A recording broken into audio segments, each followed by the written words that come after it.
اعوذ باللہ من الشیطان الرجیم بسم اللہ الرحمن الرحیم۔ میں سید عرفان رشید ہوں۔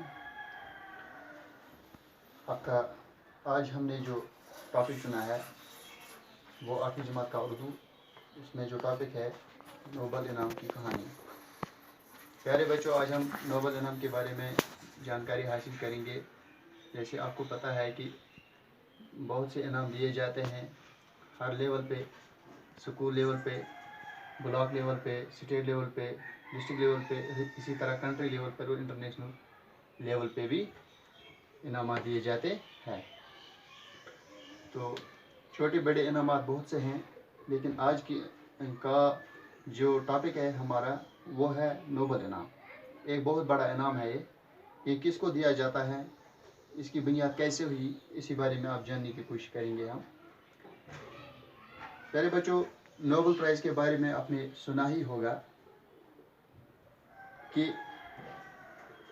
اس کا جو پہلے جاری کرنے والا تھا، یعنی نوبل پرائز کی بنیاد جس کے نام پر ڈالی گئی، وہ ڈاکٹر الفریڈ نوبل تھا۔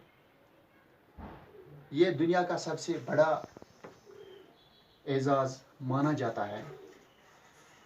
یہ نوبل پرائز ہر سال کسی نہ کسی کارنامے پر دیے جاتے ہیں، جیسے امن میں، ادب میں، فزکس میں، کیمسٹری میں، ادویات میں، اقتصادیات میں۔ ان تمام فیلڈوں میں جو بھی کوئی نمایاں کارنامہ کرتا ہے اس کو یہ انعام مل جاتا ہے۔ ادب کا معنی ہے زبان، یعنی ادب میں کسی زبان میں اگر کوئی انسان کچھ خاص لکھے، کوئی اہم کتاب لکھے، تو اس کو یہ نوبل انعام دیا جاتا ہے۔ یا اسی طرح امن کے لیے کوئی کارنامہ کرے، فزکس کے لیے کوئی کارنامہ کرے، کیمسٹری کے لیے کوئی نئی دوائیاں بنائے، کوئی اقتصادیات میں کچھ کارنامہ کرے، تو ان کو یہ انعام ہر سال دیا جاتا ہے۔ وہی اس انعام کے مستحق قرار پاتے ہیں۔ اس انعام کی خصوصیت کیا ہے؟ وہ یہ ہے کہ یہ انعام دنیا کے کسی بھی انسان کو مل سکتا ہے جو کارنامہ کر سکتا ہے، چاہے وہ کسی ذات سے بھی تعلق رکھتا ہو، یا کسی بھی رنگ سے، یا کسی بھی نسل سے۔ اس میں بلا امتیاز ہوتا ہے، یعنی اس میں کوئی فرق نہیں ہوتا۔ جو انسان جس ٹائپ کا بھی انسان ہو، رنگ کا، نسل کا، ذات کا، غریب ہو، امیر ہو، کارنامہ کرے، اس کو یہ انعام مل سکتا ہے۔ اس انعام کی جو قیمت ہے وہ تقریباً 15 لاکھ روپیہ ہوتی ہے۔ اس انعام کو بہت سے ہندوستانیوں نے بھی حاصل کیا ہے، جیسے رابندر ناتھ ٹیگور کو یہ انعام ملا ہے 1913 عیسوی میں، جب اس نے ادب میں ان کی ایک کتاب مشہور ہوئی جس کا نام تھا گیتا نجلی، اور اس پر اس کو یہ انعام ملا۔ اسی طرح بہت سے سائنسدانوں کو بھی، جیسے سی وی رمن، اس کو فزکس میں یہ انعام ملا۔ اسی طرح کچھ سائنسدانوں کو جیسے ڈاکٹر ہرگوبند کھورانا اور ڈاکٹر چندر شیکھر، ان کو بھی یہ انعام ملا۔ یہ جو دو تھے، ہرگوبند کھورانا اور ڈاکٹر چندر شیکھر، یہ دونوں امریکہ میں رہ رہے ہیں اور وہی یونیورسٹی میں کام کرتے ہیں۔ اس کے علاوہ مدر ٹریسا، جنہوں نے ہندوستان میں معذور بچوں کے لیے، ان کے کوڑ کی بیماری کے لیے بہت ہی اہم خدمت انجام دی۔ اپنا وقت اس نے وقف کیا اس بیماری کے لیے، اور اس کو بھی یہ نوبل انعام ملا ہے۔ اسی طرح ہندوستان کی ایک اور خاتون تھی جس کا نام تھا امرتیا سین، اس کو 1998 عیسوی میں اقتصادیات کے شعبے میں یہ انعام ملا۔ इस इनाम को जिसने कायम किया वो है अल्फ्रेड नोबल। वो स्वीडन के रहने वाले थे। उनकी पैदाइश स्वीडन में ही, वहाँ की राजधानी स्टॉकहोम में हुई 21 अक्टूबर 1833 ईस्वी में, और 1896 ईस्वी में 43 साल की उम्र में उसका इंतकाल हुआ। क्योंकि अल्फ्रेड नोबल, उसके जो वालिद थे वो एक ताजिर थे, वो तिजारत करते थे, और तिजारत करते करते वो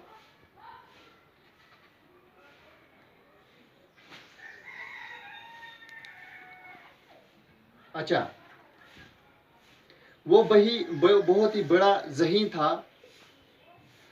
इसको अल्फ्रेड नोबल को तिजारत का कोई तजुर्बा न होने की वजह से वो गरीब हो गए।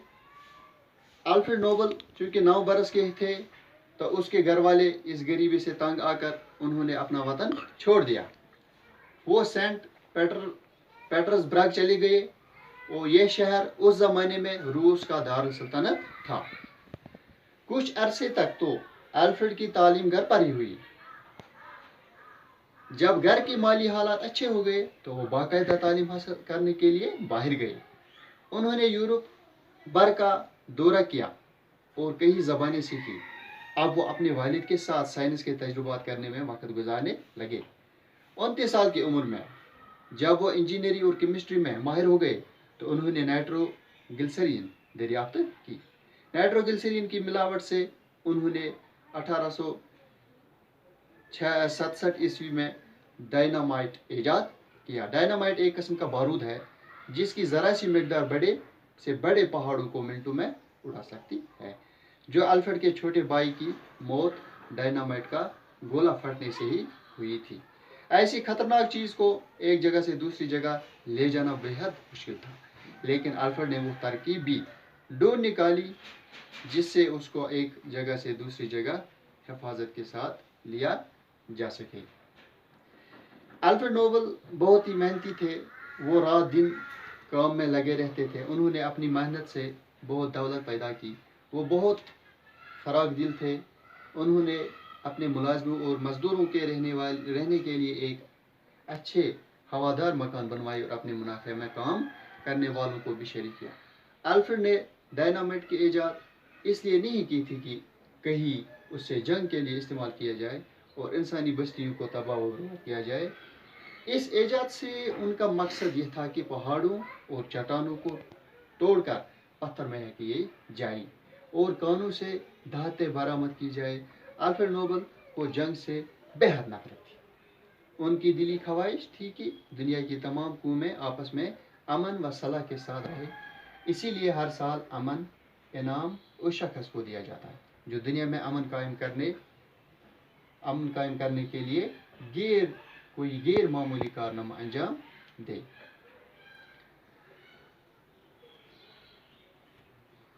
तो प्यारे बच्चों, ये था अल्फ्रेड नोबल के हवाले से, नोबल प्राइज़ के हवाले से जो आपने सुना है।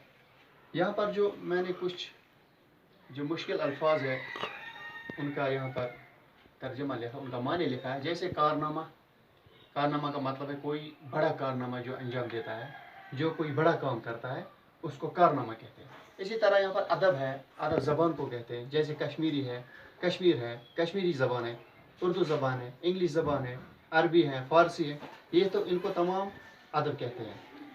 इसी तरह मुस्तहिक किसको कहते हैं? जो हकदार होता है किसी चीज़ का, जिसका हक हो, उसको मुस्तहिक कहते हैं। इसी तरह बिला इम्तियाज़, बगैर किसी फ़र्क से, यानी बिला इम्तियाज़ मैंने क्यों किसी भी ज़ात, किसी भी रंग, किसी भी नस्ल को बगैर किसी फ़र्क से इनाम दिया जाता है, उसको बिला इम्तियाज़ कहा जाता है। इसी तरह नबातियात वो इल्म होता है जो पेड़ पौधे के बारे में होता है।